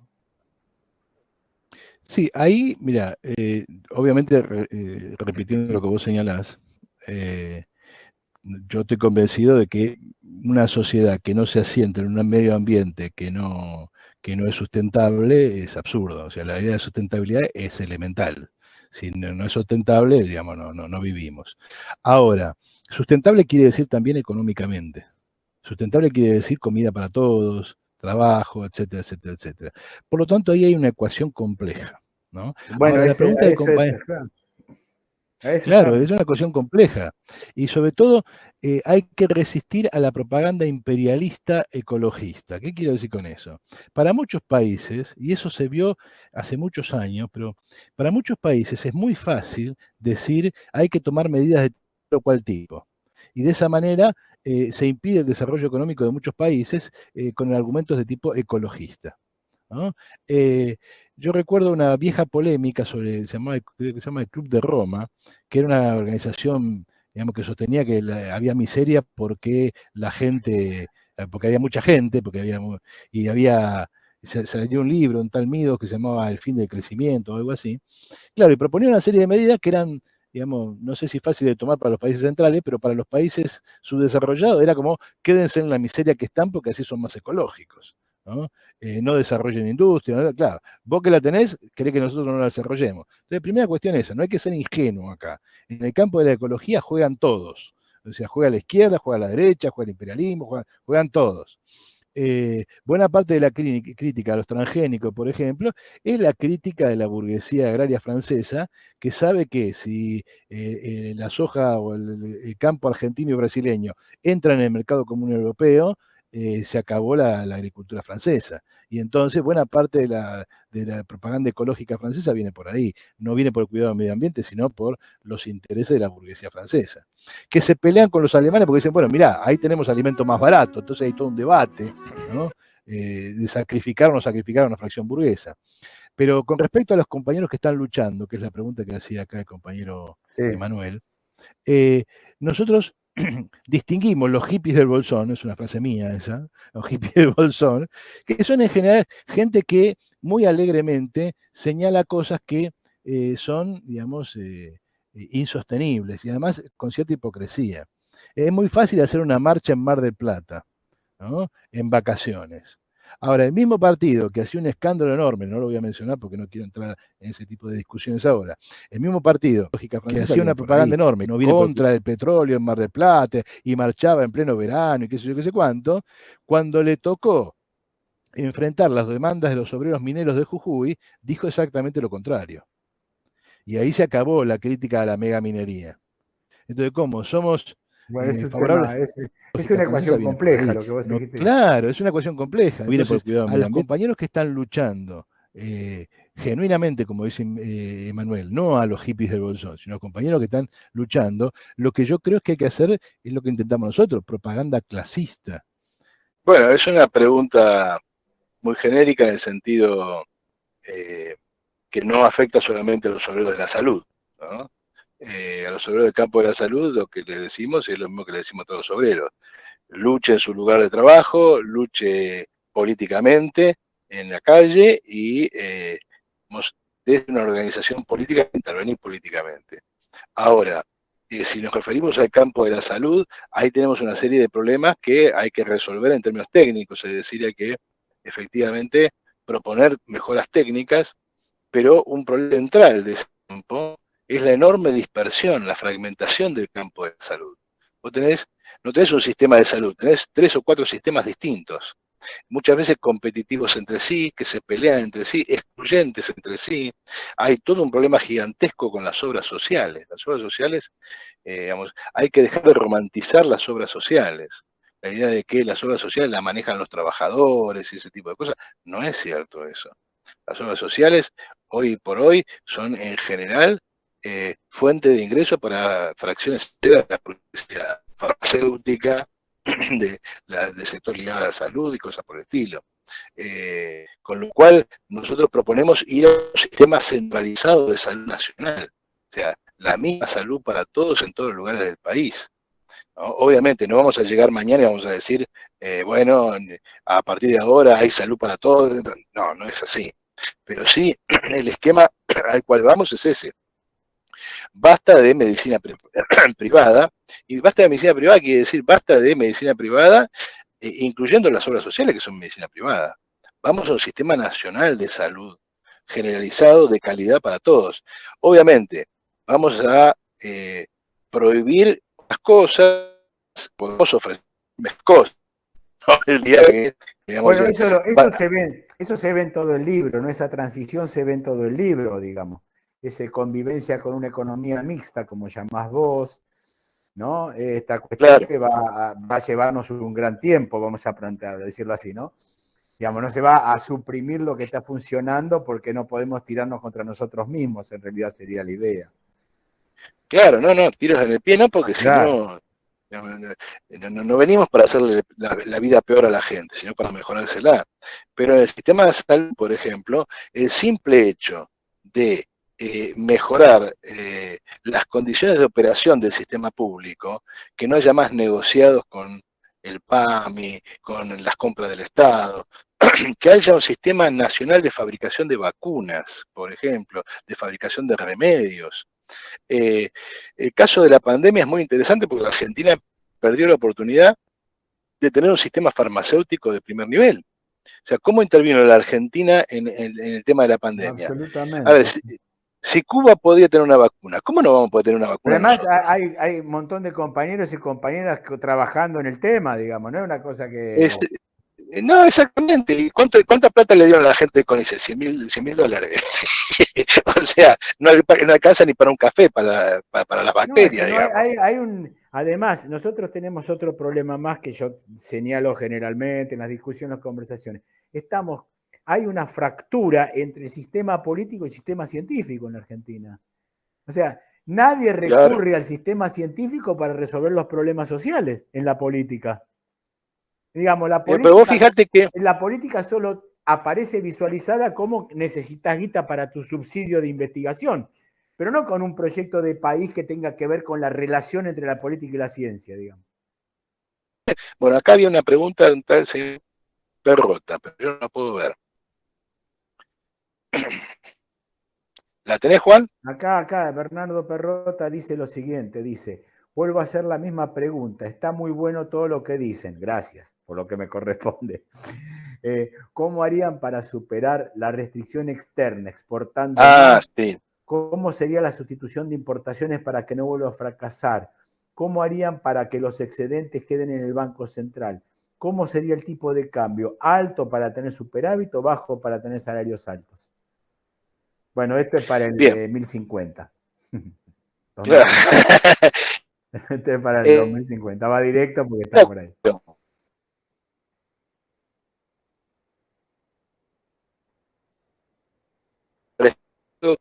De que nuestro programa pretende la concentración industrial en grandes empresas del Estado, ya sea totalmente del Estado, o en grandes empresas del Estado con esas, porque destruye un sector que le da de trabajo a millones de personas. Entonces, ¿qué hace? Le propone, mirá, acá hay que trabajar total, acá hay que introducir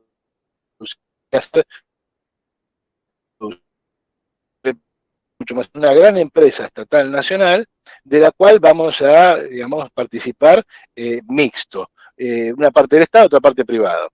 ¿Te asociás? Perfecto. ¿No te asociás? Lo lamento, subsidio no hay. Claro, ese es el punto, ¿no?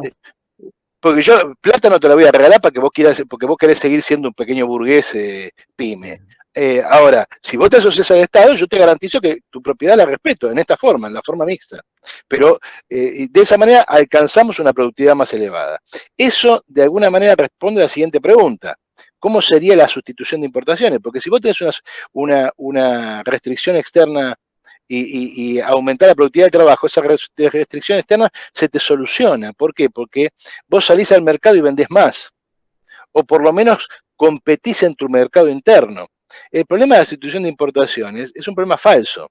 Cuando vos aumentás la productividad del trabajo, lo primero que sustituís son las importaciones, porque el primer campo de combate es tu propio mercado. Una vez que lograste la hegemonía ahí, salís afuera. ¿Por qué? Porque a medida que vas aumentando la productividad del trabajo, en el mercado interno tenés una ventaja, que producís acá y por lo tanto el costo del transporte y todo lo demás que está asociado a eso, es un costo que te protege genuinamente, es decir, estás produciendo a un nivel elevado, con una productividad mayor, y no hace falta que alcance la productividad plena del mercado mundial, porque como producís para el mercado interno, producís al mismo costo sin los costos del transporte, no precisás protegerte. Ahora, si querés exportar, tenés que afrontar esos costos.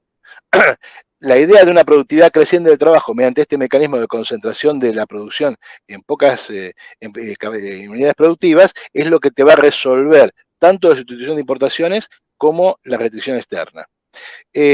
Después, lo del Banco Central y ese tipo de cosas, digamos, es un problema que se soluciona porque la mayor parte de la productividad creciente va a ser productividad estatal, con lo cual, digamos, queda en manos del Estado inmediatamente. Acá vamos a un Estado productivo, no a un Estado que tiene que negociar con la economía privada las migajas de la economía privada.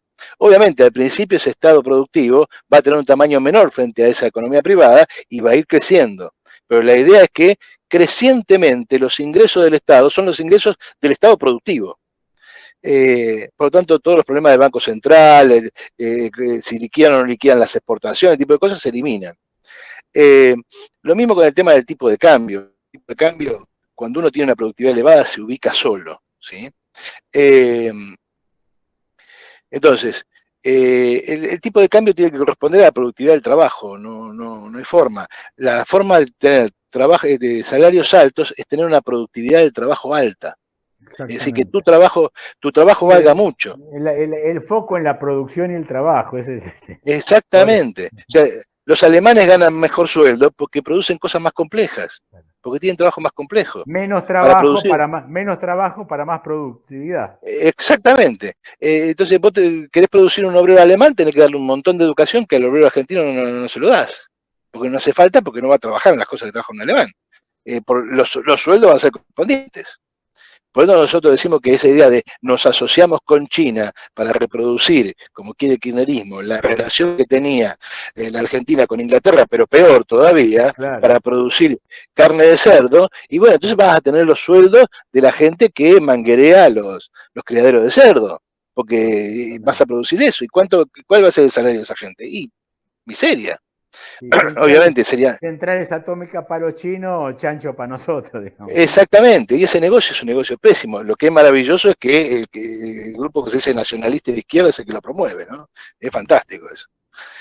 Así que bueno, no sé si Bernardo te contesté, pero más o menos por ahí anda la cosa. Hay que poner el núcleo, como dice Miguel, en la productividad, en la producción, en el trabajo.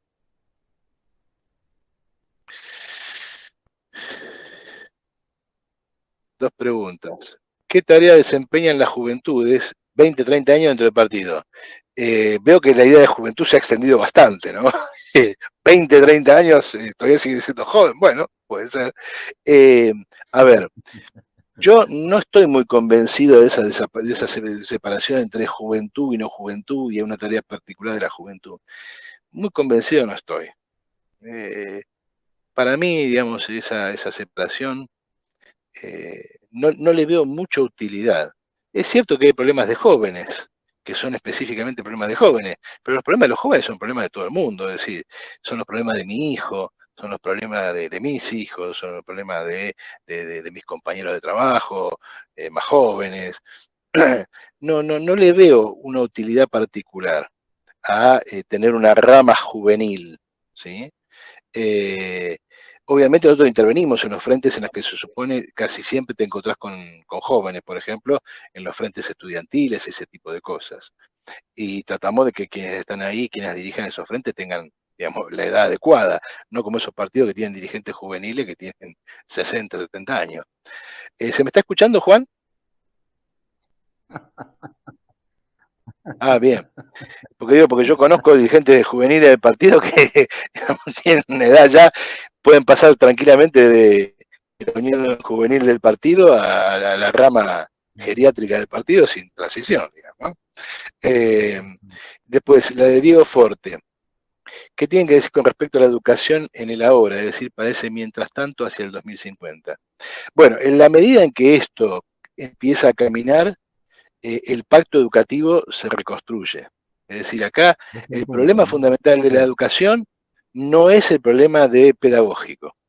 Es decir, vos agarrás una pedagogía estilo finlandesa y te da un buen resultado, porque detrás está Finlandia. ¿Eh? Un nivel de vida muy elevado, donde el chico tiene un nivel de cultura muy elevado, porque la sociedad tiene un nivel de cultura muy elevado. Entonces, va a la escuela 3 o 4 horas y con eso, digamos, alcanza niveles de escolaridad muy elevados. Y tenés el caso de Tailandia o de Corea del Sur. El caso de Tailandia es maravilloso porque es la educación que me contaba mi viejo. Yo esto lo vi en una película de terror que es maravillosa, porque la maestra le hacía a los chicos lo mismo que mi viejo me contaba que le hacían los maestros a él. O sea, los hacía sentar sobre granos de maíz, les pegaba con la regla en los dedos, o sea, cosas que Bueno, uno hoy. mira, yo te digo algo, digamos, yo no tuve esa educación de niño, pero yo creo que tuve la educación del despotismo ilustrado. Yo tenía, por ejemplo, una maestra en cuarto y quinto grado que era una calabresa que nos hacía laburar a destajo prácticamente, pero uno en el recuerdo la recuerda con cariño, porque nos hacía Claro, leer, nos hacía reflexionar, nos hacía hacer láminas, buscar, investigar. Era bastante violento el método, pero hemos perdido la esencia de eso, ¿no?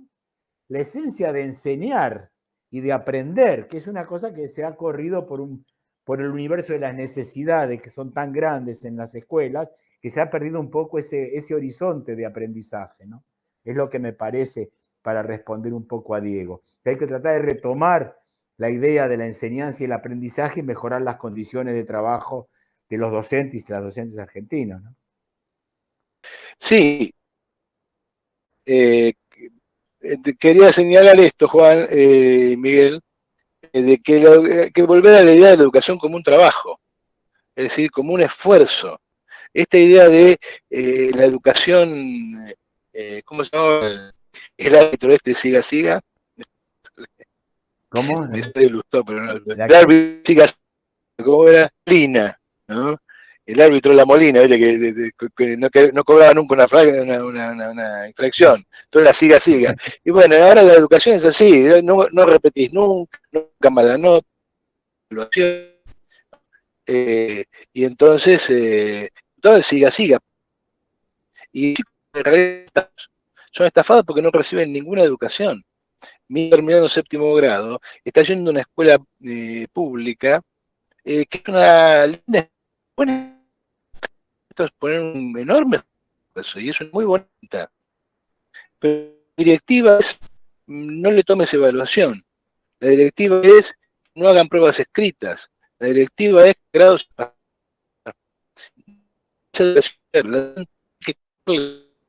la educación juntos organizados para desarrollar el. Si no vamos hacia eso, no hay Argentina 2050, ni 70, ni 2080. No sé si me escuchó. Sí, básicamente se entendió, digamos, ¿no? Que es un poco retomar la idea del trabajo educativo, es un poco la síntesis de lo que vos dijiste, ¿no? Bueno, Juan, tenemos más preguntas. Bueno. Podemos ir cerrando y felicitarnos por la epopeya que hemos logrado, porque la verdad que sí. Lo hemos hecho. Hemos remado, ¿no? Contra la adversidad tecnológica. Hemos remado en dulce de leche. Esto prueba que hace falta. Sí, pero además, vos fijate que cuando habíamos decidido, digamos, bueno, lo postergamos, yo me quedé laburando para encontrar, ¿entendés? Me quedé laburando para el otro sábado y en el camino dije, muchachos, ya lo resolví, ¿qué hacemos? No, es que lo hemos remado y esto demuestra que hace falta una vía socialista, porque esto demuestra el estancamiento y el embrutecimiento de la Argentina, así que para solucionar estas cosas, vía socialista. Claro. Bueno, Miguel, muchas gracias por el esfuerzo que hiciste, realmente te lo agradezco, es un placer estar con vos, muchas gracias por lo que... Bueno. Yo les agradezco mucho la invitación y la verdad que me gustó mucho conversar contigo y cambiar ideas, que siempre es para adelante todo esto, ¿no? Bueno, muchas gracias, Miguel. Un abrazo grande. A ustedes. ¿Cerramos, Juan? Listo. Chao, chicos. Listo. Muchas gracias. Gracias. Buen fin de semana.